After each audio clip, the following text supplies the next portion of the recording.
Let's go. It's a bit Can fresh today. Mitch Georgiades, yes or no? Still waiting. Still, obviously, we got a scan back that's showed some signals. So the reality is we need to get through captain's run series. We're hopeful, but it's certainly not a certainty. He carried it in the last week. Yeah. So what's the risk factor if he goes? Well, last week was more. It was just a bit tight, and we were aware going in that it was going to be probably going to be okay. This week we've got some more medical imaging that suggests that there's a little signal there, so we've just got to be a bit cautious.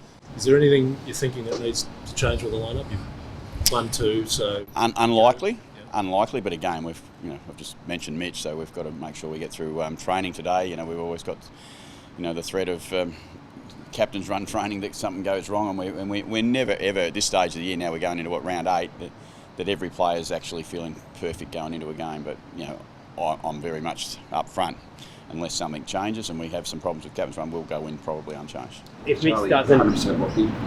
Yes, how good's that? That's a good result for us to have the big fella back and playing some football on the weekend. So, we've had to be pretty patient, but it's great that he's starting to get going. Restricted time. Sorry, Restricted time for him. Charlie managed minutes. Yeah, managed minutes. He'll play large minutes, but he'll be managed minutes. if Mitch doesn't get up, who might take his place? Do you have an idea? One of the emergencies that we'll pick and get through, and so it's not a foregone conclusion. We might necessarily go like for like. The conditions and the weather that might play a part in that as well. So we'll sit back and wait, see what tomorrow brings. So does that make Lockie Jones, considering the way he played at the weekend, a big front runner? Yeah, Lockie's certainly in the frame. I mean, if we needed to, we'd be more than comfortable to play Lockie. Yeah, Dylan's actually growing his game pretty solidly at the Sanford level, but he's not quite at the level we don't think yet to be playing AFL football. But he's certainly hitting the scoreboard regularly, and that'd be nice to bring some people in that can kick some goals, so that helps. Is conditioning, fitness the issue with Dylan at the moment? Oh no, he's certainly not. He's just continuing to build as a young player, getting his game to a level that can allow him to play successfully at AFL. His role that he currently plays at Sanford is a bit different than what he would have to play at AFL. I think that's a pretty influential part of the decision making for us. Can we, Charlie? Just play with Charlie, mate. Is it a couple of games back at the Sanford level, or could you just get through the one game? He's a pretty good player. Yeah. He's a pretty good player, so we'll just see what happens.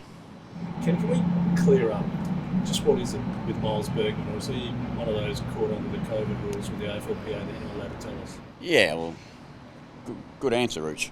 Good answer. It's been longer than what was originally thought. So. Yes, it has been. It's been a bit longer than we thought, but look, the reality is it's nothing too sinister. It's just what we deal with this year. All right, let's bring the elephant out of the corner. Western Bulldogs. Yeah. How have you addressed that? Have you gone back to the vision, or is it so horrible you don't even bother? Clearly I knew we were going to get this question around whether we'd looked and reviewed the Western Bulldogs prelim final.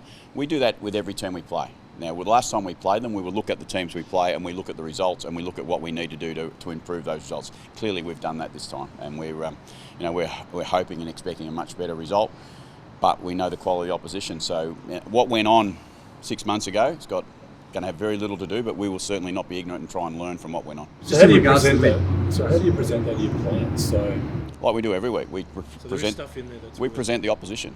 And the opposition, whenever we play the opposition, we present parts of when we played them over the last 2 or 3 or 4 times, and we'll also present their most recent form, which we go through the last 3 or 4 weeks. What's your view on mental scarring? Because Monty said earlier in the week that we'd be naive to think there wasn't something there with the players. I'm not qualified to know exactly what mental scarring is going to do or not do to people, and all I can say is that from one game to the next game, this competition is so close and changes so quickly. I don't think you can reflect too far back to get a guide to what's going to happen in the next game. Are you hoping or expecting that, I guess going back to the last game, that you will come out, firing in the first quarter, given that first quarters have been a bit of an issue this year across the board? I think it's another great question, because we haven't had our first quarters anywhere near the level we'd like them to be. So we're working at first quarters regardless of who we're playing, and we're trying to turn them around as quick as we possibly can. And we're not ignorant to the fact that we're not prepared to change stuff. We're trying to change and look and improve those responses for us as a team. We're not just particularly because it's Western Bulldogs, because we need to be better in first quarters. The midfield became a big debate after the game about who you had against whom or who you didn't have in there. What's your thinking about the midfield setup this time? Oh, I think we're growing. Our midfield's growing from 3-4 weeks ago to today. I think it's getting better. It's got younger. You know, it's certainly it's got opportunity to improve, but you know, it's a shared responsibility by the whole team and not just the 1 or 2 or 3 people that everyone sees. We all look at the midfield and we look at the centre bounce, go, who's in the midfield? Yeah. Well, the reality is there's 8 or 10 players that are going, like the Bulldogs, there's 8 or 10 players going through your midfield. So it's not just a small group of players. So which one's more relevant, the way you played them at Docklands in round 23 or that preliminary final? Because you got vastly different results. Yeah, well, they're both, as I said, we reflect on opposition when we play them, and we look at both. But we can't take too much out of what happened 6 months ago. We've got to look at their more current form and look at what's going on for ourselves and them in the position that we both sit now. We're both not in a position. You know, you're talking about two sides. If we're talking about two sides within the top 4. Well, right now we're not talking about the same two sides, so it'd be unfair of either us or Western Bulldogs to spend too much time thinking about what happened when you're in that position. We're in a different position. Do you see, I guess, the match is probably the true indication of where you are, given what the conditions that were in Cairns, and then the Eagles being a little bit banged up for your last couple of games?